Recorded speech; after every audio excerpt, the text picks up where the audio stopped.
ሳላህንም ይዛና አሻንጉሊት ቄራ የሚወር አይደለም። ዛሬ ወጣቱ የተውሂድን ምንነት በተረዳበት ባዕድ አምልኮትን የጃሂልያ እምነትን በተጠየፈበት በዚህ ሰዓት ከዚህ በፊት ባሉ ጊዜያትም ቢሆን አልተሳካል። በጣም የሚያሳዝነው አንተን ዑመር ኮምቦልቻ ብሎ መጥራት። ኮምቦልቻ ላይ ስንት ታላላቅ ዓሊሞች በአደባቸው በስርዓታቸው ሰው ቀብር ጋር እንዴት ይጣበቃል?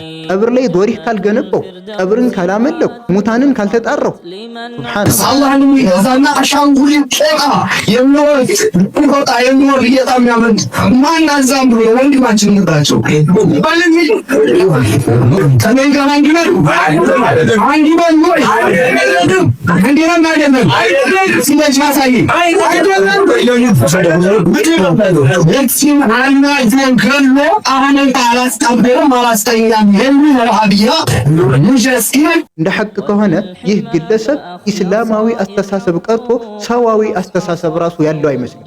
ኢስላማዊ አስተሳሰቡን ኢስላማዊ ስርዓቱን እንተወውና አንድ ሰው እንደ ሰዋዊነት በሰውነቱ የሚናገረውን ነገር ራሱ አስተንትኖና ምን እየተናገርኩ ነው የሚለውን ነገር አውቆ ሊናገር ይገባናል። አህሉ ሱና ወል ጀማዓዎች እርግጥ ከነዚህ አካላት አህባሽ ከሚባሉ አካላት ቅርንጫፋዊ ልዩነቶች ሳይሆን ዋና መሰረታዊ ልዩነቶች እንዳሉ ግልጽ ነው። ነገር ግን የፈለገ ልዩነት ቢኖር የሚያመልኩት አምላክ እንዲህ ነው ብለን የኛን አምላክም አብረን አንሳደብም። ለምን አቅላችን ይሰራል፣ በትክክል እናገናዘባለን። እድሜው እንኳን የማይመክረው ውስጡን በጥላቻ የሞላ ግለሰብ። እኔ እንኳን ይህን ግለሰብ ዑመር ኮምቦልቻን ከብዙ ዓመታት በፊት ታውቋል። ወሃቢያን የሆነ አስፈሪ ነገር እያደረገ እየሳለ የሚያቀርባቸው ነገሮች ድሮ ጀምረን እንሰማቸዋለን ስንት ዓመቱ።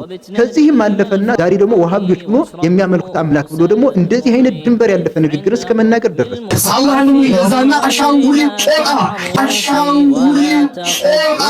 የዚህን አይነት ጥላቻ ይዞ ይሄው እስከሚሸብት ድረስ ማለት 20-30 ዓመትም ሊሆን ይችላል ወሃቢያ እያልክ በዚህ አይነት መልኩ የምትጮኸው። ነገር ግን ምን አመጣ?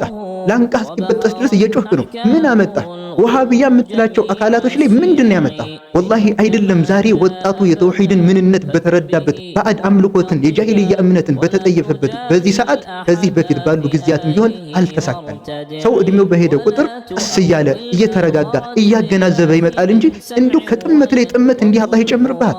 በጣም የሚያሳዝነው አንተን ዑመር ኮምቦልቻ ብሎ መጥራት። ኮምቦልቻ ላይ ስንት ታላላቅ ዓሊሞች በአደባቸው በስርዓታቸው በእውቀታቸው የተመሰከረላቸው አደብ ያላቸው ዑለሞች ታያቸው ራሱ ሀያ የምታደርጋቸው ታላላቅ ዑለሞች ባሉበት አገር ላይ በዛ አገር አንተ መጠራት በኢስላም ስም ከሊባኖስ የተመሰረተ የተክፊር እምነትን በሙስሊሙ ላይ ለመጫን እየተጋጋጠ ያለ ግለሰብ። አቋማቸውን በደንብ አስተውላቸው ከሆነ የማያከፍሩት ሰው የለም። እነሱ ለማክፈር የሚጠቀሙት ከነሱ ጀማዓት ከዛ ውጭ ለማክፈር የነብዩ ሰለላሁ ዐለይሂ ወሰለም ስለ ተክፊር ስለ ማክፈር የተናገሩት ሐዲስ ጭራሽ ያስፈራራል። ሰውን ከኢስላም የማስወጣት የተክፊርን እምነት በሙስሊሙ ላይ ለመጫን የምታደርገው ጥረት አሁንም አይሳካም፣ ወደፊትም አይሳካም። እነዚህ ሰዎች በአሽዓሪይ ስም አሽዓሪይንን ብለው ይመጣሉ። በጭራሽ አሽዓሪዮች አይደሉም። በኢማሙ ሻፊዒ ስም ኢማሙ ሻፊዒን እንከተላለን ይላሉ። በጭራሽ ኢማሙ ሻፊዒን አይከተሉም። ኢማሙ ሻፊዒ ከእንደዚህ አይነት እምነት የጠሩናል። ነገር ግን አሽዓሪይንን ሻፊዒይንን ብለው የሚያራምዱት ሊባኖስ ላይ የተመሰረተን ሙስሊሙን ከእምነቱ ማስወጣት የሰለሙትንም አልሰለማቸውም እያሉ ሰው ከተውሂድ ብርሃን ወደ ኩፍር ጨለማ እንዲገባ ቀጥ ካለው ከሱና መስመር ወደ ጥመት መንገድ ወደ ሆነው ወደ ቢድዓ መንገድ የሚጣሩ ሰዎች ናቸው። የእነዚህን ሰዎች ማንነት በሰሞኑ ክስተት በደንብ ተመልክታቸዋል። ሰው ቀብር ጋር እንዴት ይጣበቃል? ቀብር ላይ ዶሪህ ካልገነባው ቀብርን ካላመለኩ ሙታንን ካልተጣራው ሱብሃንአላህ። እንደዚህ አይነቱን የኩፍር ጨለማ እንደዚህ አይነቱን የሽርክ ጨለማ ሆኖ ነብዩ ሰለላሁ ዐለይሂ ወሰለም ለማጥፋት የተላኩት እንደገና ወደ ሽርክ ጨለማ ጥሪ የሚያደርግ ግለሰብ ወደ ተውሂድ የሚጣሩ አካላቶች ወደ ሱና የሚጣሩ አካላቶችን በምታዩት መልኩ ጠምዶ ይዟል። ነገር ግን ወደዳችሁም ጠላችሁም ኢንሻአላህ አሁን ያለው ወጣት ሙታንን አያመልክ። አሁን ያለው ወጣት ቀብርን አያመልክ። አሁን ያለው ወጣት የሞተን ድረሱልኝ አይልም፣ አያመልክ። አልሐምዱሊላህ እንኳን ወደ ሸሪዓዊ ዕውቀት የተጠጋና ዒልምን የቀመሰ ቀርቶ በተፈጥሮ ንጹህ አቅል ያለው ማንኛውም ሙስሊም መንገዳቸውን ይጠየፋል።